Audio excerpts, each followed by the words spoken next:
It's mock trade season as we gear up for the trade deadline in July. We're going to take a look at some of your mock trades. We're going to take a look at Randy Arozarena and Cedric Mullins and others on today's episode of Locked On Braves. So let's get into it.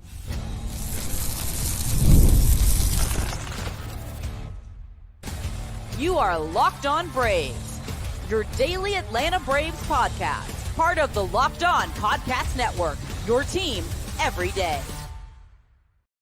Hey, and welcome back to Locked On Braves, part of Locked On Sports Atlanta, where we cover your favorite Atlanta sports teams each and every day. I am your host, Jake Mastriani. You can follow me on social media at Shortstop Ball. Check out the podcast there as well at LockedOn_Braves. Send in any questions, comments, or feedback that you have for the podcast. If you're new and watching on YouTube, hit that subscribe button. If you're there, might as well go ahead and hit that thumbs up button as well, as it does help support the show and helps other people find us here at Locked On Braves. You're listening on the audio version. Thank you so much for your support. You can help the show by leaving me a 5-star review on Apple, Spotify, wherever it is you listen to Locked On Braves. And if you're an everydayer, let me know down in the comment section below. You guys have been killing it in the comment sections. I try to get to all of those. We've had a lot of them here lately, but thank you so much for that. Letting me know you're an everydayer and just continuing the conversation. I always say it on here. I want to make this podcast for you, for Braves fans, to have legitimate, hopefully, discussion. Some of the comments here have been a little crazy lately, but I appreciate you continuing these conversations in the comments section.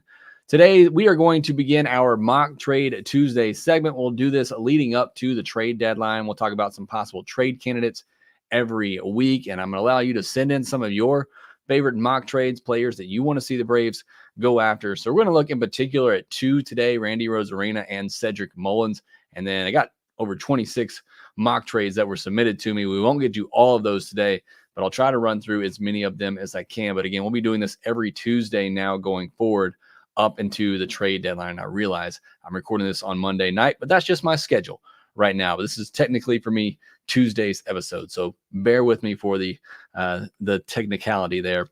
Before we get into all that, though, this episode is brought to you by eBay's Motors. From brakes to exhaust kits and beyond, eBay Motors has over 122 million parts to keep your ride or die alive.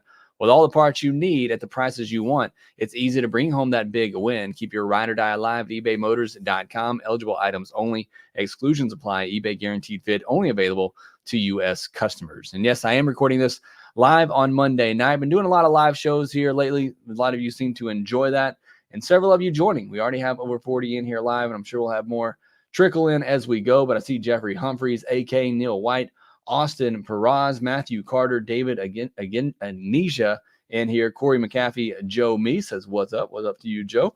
Manny 915, Ryan Webb, Brody Abel. Thank you so much for joining me here live. Just one more time, let you know, I want to do mock trades pretty much every Tuesday up until the trade deadline. Obviously, once we get closer, we'll have a lot more trade discussion, but I want to go ahead and get it started right now. So I asked you for some mock trades on X, and again, it's still going. We're up to 27 now responses to that, but I want to look at two in particular because these are players that I've seen before. I think we talked about Randy Arozarena on a mailbag episode, and I really wanted to dive in deeper to that because I think it's an interesting fit. I don't know if it'll work or not for the Braves, but I thought Randy Arozarena could make some sense. So this one comes from Caden Hurd, who says AJ Smith-Shawver for Randy Arozarena. Now for Arozarena, looking just at his contract status, he's making $8.1 million this year. He's controllable through arbitration for the next 2 seasons after this year. So that's a lot of control, which should also make the cost really high. And AJ Smith-Shawver would be a really high cost.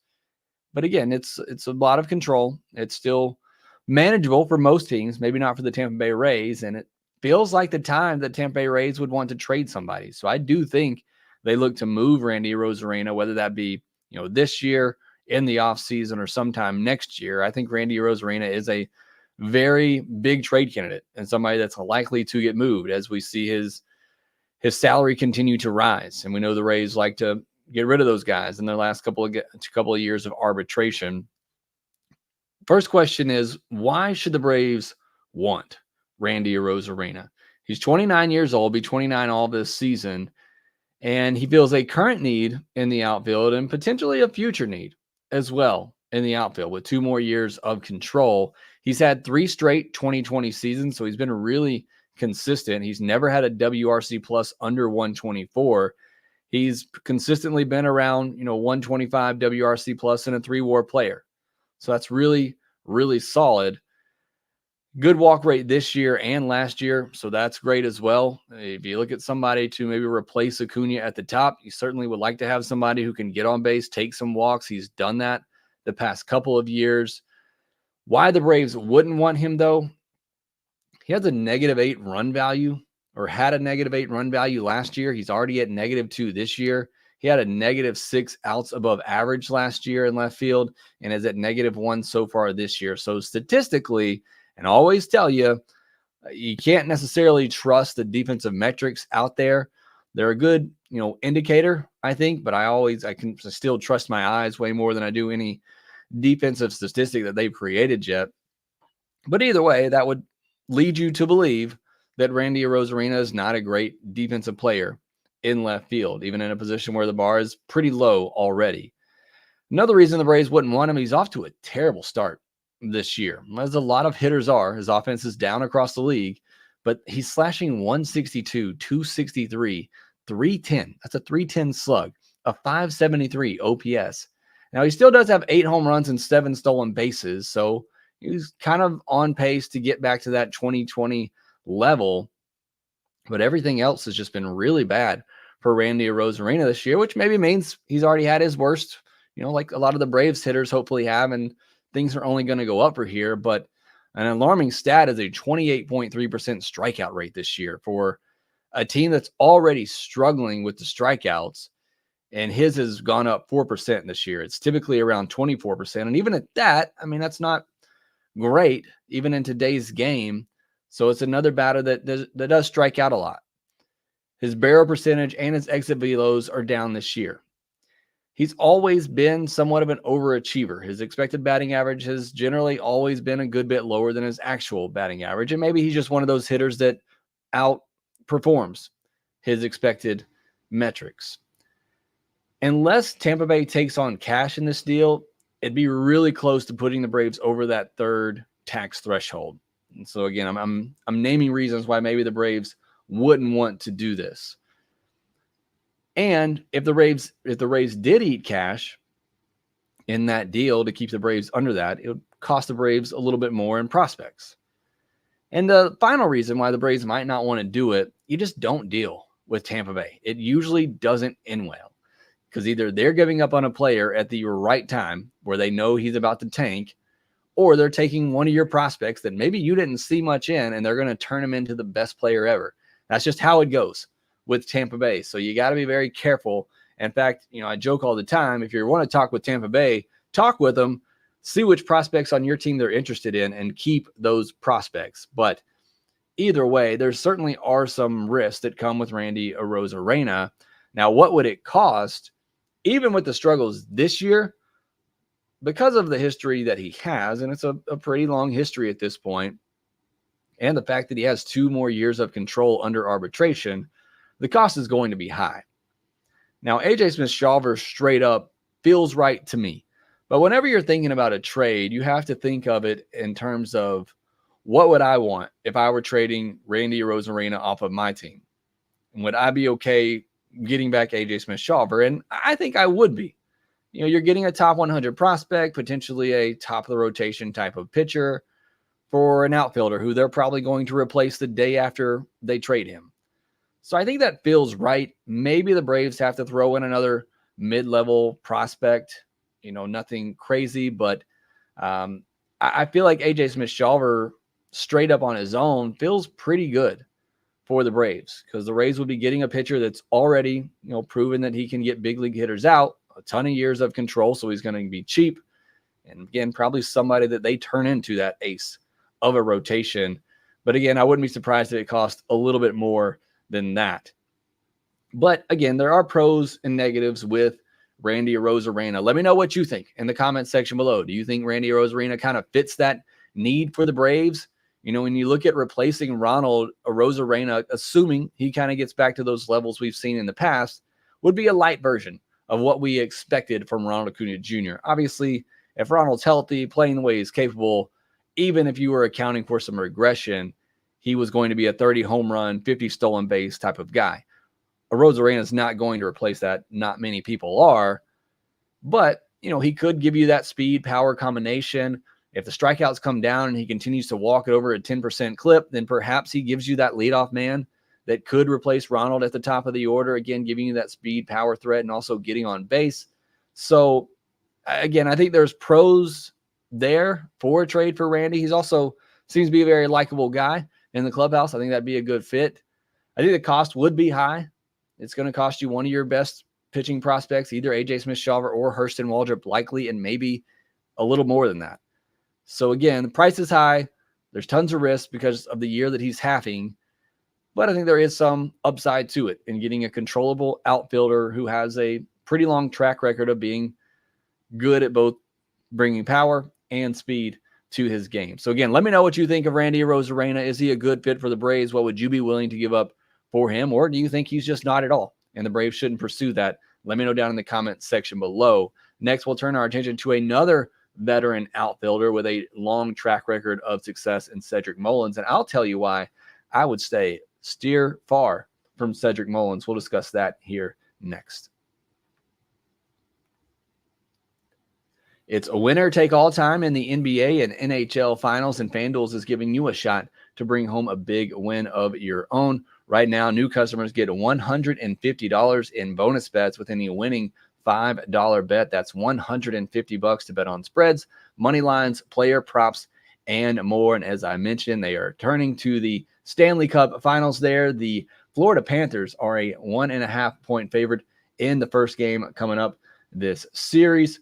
And also looking over in the NBA, you have the Mavs and the Celtics. And the Celtics are heavy favorites in that one in the NBA. You move over to the MLB, where you got all kinds of batter props on there. You got Ellie De La Cruz batter props on there. Will he hit a home run in the game coming up? You can bet on that and so much more. Your World Series favorites right now, the Dodgers at plus 260, the Yankees at plus 500, the Phillies at plus 700, and your Atlanta Braves at plus 800. Despite everything going on, still have the fourth best World Series on. You can check all that out at FanDuel.com/lockedon. Also, make sure you visit FanDuel.com/playsafe for tools and resources to help you stay in control of the way you play.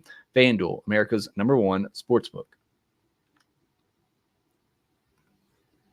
You like me, you work from home, you like having sports on the TV all day, just have that in the background to keep you up to date with everything going on. You can do that with Locked On Sports Today, a free 24/7 sports streaming channel program for you every day to bring you the biggest stories. And you can do so on YouTube or on the free Amazon Fire TV channels app, part of the Locked On Podcast Network, your team every day. And just like today on the podcast, we are beginning our Mock Trade Tuesday segment. We will also have an MLB Draft Prep segment happening every week now leading up to the MLB Draft. We'll continue that tomorrow, telling you about some of the college hitters and pitchers that I liked over the regional weekend. So looking forward to that. Had a lot of fun watching the regionals this past weekend. Hopefully you enjoyed that. Hopefully you got your eyes on some prospects that maybe you want the Braves to draft. And if you did, let me know. We'd love to hear from you and who you think they should target in the upcoming draft. But let's continue our mock trade segment here. Next one coming from Albert Destrade, who says Dylan Dodd and Blake Burkhalter for Cedric Mullins. Mullins contract status, he's making $6.325 million this year through arbitration. He has 1 year of arbitration left. 29 years old, turns 30 in October. Why would the Braves want Cedric Mullins? I think that's a good question that you have to ask. I think some people are still caught up on the old Cedric Mullins. They're caught up on the fact that he's an Atlanta guy, but he just hasn't been good for a while. And I'll get to that in a moment when I talk about why the Braves shouldn't want him. But you look at maybe why they would want him, possibly cheap. And he was an all-star in 2021 with a 30-30 season. So there is some track record there, but it's been a little bit of a while now. You get an extra year of control. So, another veteran left-handed bat that can play all over the outfield. Certainly good to have those types of guys around. He has been better against righties, a career 780 OPS against righties versus 670 against lefties. He pretty much can't start him against lefties at this point. In 2024, he has a 616 OPS against righties. Not great. But when you consider the fact he has a 348 OPS against lefties, he is a platoon player at this point. So why the Braves shouldn't want him, I think there's far more reasons why you shouldn't want him. Last 2 years, 170 games played, he has slashed 218, 283, 388. That's a 670 OPS. He does have 21 home runs and 30 stolen bases. So again, bringing you a little bit of that power speed combo. But since 2021, his batting average has gone from 291, 258, 233, and he's batting 181 this year. Again, another guy that is just having a terrible offensive season. Now, he was trending in this direction, unlike Randy Arozarena, but I'm just telling you, offense is down around the league. It's not just the Braves. If you're a person who only watches the Braves, and I get that, there's only so much time in the day, let me just tell you, there's a lot of good hitters out there who are struggling right now. 25% strikeout rate this year for Cedric Mullins with just a 5% walk rate. So, again, like Randy Arozarena, it's another person with a big strikeout rate, but Mullins isn't getting on base either. The walk rate hasn't improved at all. The cost, it would have to be super cheap for me. And the price mentioned, Dylan Dodd, Blake Burkhalter, I think that's fine. I honestly wouldn't want to give up Blake Burkhalter. I think he could be a really nice piece in the bullpen, or maybe that's the Auburn in me that doesn't want to give up on him and give him away like that. But I think that price is fine for a Cedric Mullins. I don't think you're going to lose much sleep over, trading a Dylan Dodd or a Blake Burkhalter. The Orioles could need pitching. They have a lot of injuries there. Tyler Wells, John Means have gone down recently, so they could use some pitching help. And I think there's certainly an opportunity there. They have a ton of player prospects, position player prospects that just need an opportunity. So I think there's, again, a chance for the Braves to hook up there on a veteran outfielder. I just don't know what value Cedric Mullins brings to this team. And, a lot of people wanting to see Wall get an opportunity. I'd almost rather see him get a chance in the Braves outfield before I would trading for Cedric Mullins at this point. So he's one that just doesn't work for me. I don't see the fit there with the Braves. And get to some of these other mock trades, go through these a little bit quicker. Nate Oates, Mechanic Shop, says trading Ian Mejia, Nacho Alvarez, and Drake Baldwin for Bo Bichette. There's been a lot of talk about Bo Bichette. I'll probably cover him deeper next week. I don't really see the fit there. Again, I'll cover that one more in a full episode next week, but I just don't see the fit for Bo Bichette. I don't think that package really gets it done either. Probably have to throw in one of higher pitching prospect. But I just there was a time last year I would have told you I love Bo Bichette, and maybe it's just the fact that, again, there's a lot of good hitters who are struggling offensively, but now it is kind of a 2-year trend of Bo Bichette going in that direction, and I don't know that he sticks at shortstop either. I don't know that's a long-term spot for him. So, again, won't get too far into it because I'm going to cover Bo Bichette in another episode. Hayden Harris says Jack Flaherty and Mark Canha for Cade Keeler, Drew Hackenberg, and Jesse Franklin. Jack Flaherty is an interesting name. He has turned things around there in Detroit. That would be a really good target. He is on a 1-year deal, I believe, there in Detroit. Mark Canha is a good veteran hitter as well. I like both of those guys. I think that package is okay to me, but again, I have to look at it in the eye of the Tigers. And would they want more than that? If I were a fan of the Tigers and I had an eye of a Tiger, would I want more than Cade Keeler, Drew Hackenberg, and Jesse Franklin? And probably, even if those are rental players, I could probably get a better deal from somewhere else. But I like those two names. I definitely would be interested in those guys. Albert Destrade says Dylan, we already did that one. Joey Milby says if we're making a bigger move, Bryce Elder, Garrett Ballman, and Daysville for Randy Arozarena and Garrett Clevenger. Another one for Randy Arozarena. I don't mind that. I don't think that deal is enough. I don't think you're giving up enough in that trade just because of the track record of Randy Arozarena and the fact that there's more control there. J. Cho says Shawver, Waldrop, Elder, Dodd, and Alvarez for Luzardo, Chisholm, and Scott. That's a lot. You're giving up your top 2 pitching prospects to an division rival. Elder, Dodd, or just kind of throw in Nacho Alvarez. Kind of cooled on him a little bit. We're still not seeing much power from him. I think that deal could be good enough. Again, it's really hard to judge from the eyes of the other team. I don't know if there's a song about Eye of the Marlins, but whatever it is from the Marlins standpoint, we could ask Peter Pratt of Locked On Marlins. But I mean, you're getting 2 top pitching prospects. They don't need pitching necessarily. So I don't know that they would do that deal. But I do like Luzardo. I like Chisholm. Scott would give you another big bullpen piece. Those are some big names, but I just don't think that deal works out for the Marlins. Joey Milby again says, I don't think we make any big moves. I'll say Dylan Dodd to the Angels for Hunter Strickland. Strickland is a dog. He's off to a great start this year, and he hates Bryce Harper, so a perfect fit. I may agree with you that I don't think a big deal is coming either, mainly because I don't think they want to go over that third tax threshold. So I could see something like this happen at Dylan Dodd, Darius Fines, and Alan Winans getting moved for a depth bullpen or a depth bench piece. I definitely think A is going to have at least 1 or 2 of those moves happen before the deadline. I haven't seen much about Hunter Strickland this year and how he's doing. I'll tell you this, though. He's not facing Bryce Harper. The Braves just have too many lefties that they're going to throw at Bryce Harper. They're not going to throw Hunter Strickland out there, who has owned, as much as he might not like Bryce Harper has owned him. So don't really want to see that matchup for the Braves. Fraser Dale says the Mets are open for trading, but would they trade with the Braves? Would love to get Acuna's brother. That's not happening. David Ivester says, I feel like Chavez should be on the board solely because he struggles everywhere but Atlanta. And so if we trade him, we'll get him back before long. And it's been a great strategy. And maybe they should throw Jesse Chavez in there, let him sabotage another team, make them drop him, and then just pick them back up. That definitely feels like a Snitker or a Anthopoulos move that we'll see. Mordecai Hayduke says Matt McClain for J.R. Ritchie. This was an interesting one. I don't think this is going to happen. I don't think the Reds would do that, but they do have somewhat of a logjam on the infield, especially when Noelvi Marte comes back from suspension. Now, Matt McClain's been injured all year, and that makes me a little nervous, but J.R. Ritchie is injured himself. So you're talking about trading an injured player for an injured player. And if Matt McClain can stick at shortstop, then maybe that deal makes some sense. Now, I like J.R. Ritchie. I had him ranked 3rd in the Braves system, but that's an interesting one.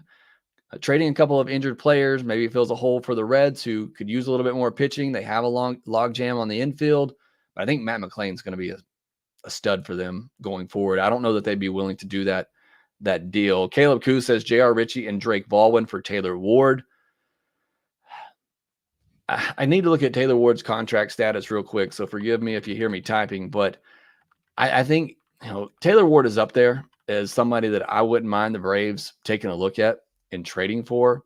And again, it's one of those situations where for me, I think that package is good enough, but that's because I'm really high on J.R. Ritchie, even though I know he's out right now with Tommy John surgery. Drake Baldwin, I'm not as high on as a lot of other people, so I wouldn't be too upset about putting him in that trade. And Taylor Ward has 2 more years of control. So similar to Randy Arozarena, you got this year and 2 more seasons. So the price would have to be high there. So I don't know if you can give up an injured pitcher as the centerpiece of a trade for a player who's been pretty good when healthy himself. He's had issues staying healthy. But I like Taylor Ward. I think he's definitely somebody that the Braves should be targeting. Dustin Mounts wants to go after the Angels as well, says Luis Rengifo and Tyler Anderson to the Braves for Nacho Alvarez, J.R. Ritchie, Alan Winans, and another lower prospect. Again, I think that's a package that is okay.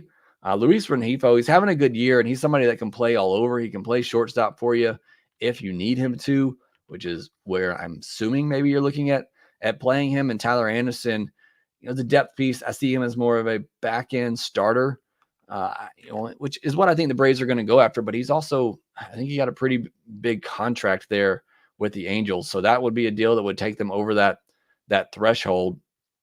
Rengifo would have 1 more year of eligibility, so you'd have another year of control. But again, that's a deal that maybe money-wise the Braves might not be willing to take on because it's going to take them into that threshold. I think the prospect package is fine. You're getting, potential top pitching prospects in J.R. Ritchie. You get somebody that I'm high on, but I don't know how other teams view him. Alan Winans is a depth piece for them that they can use now, and Nacho Alvarez, potential bat for them in their lineup for a guy who has another year of control in Rengifo, and Tyler Anderson, a guy that they're probably just trying to get rid of that contract, similar to, what they did with Raisel Iglesias a couple of years ago. So I think that deal could work. I think that deal makes sense.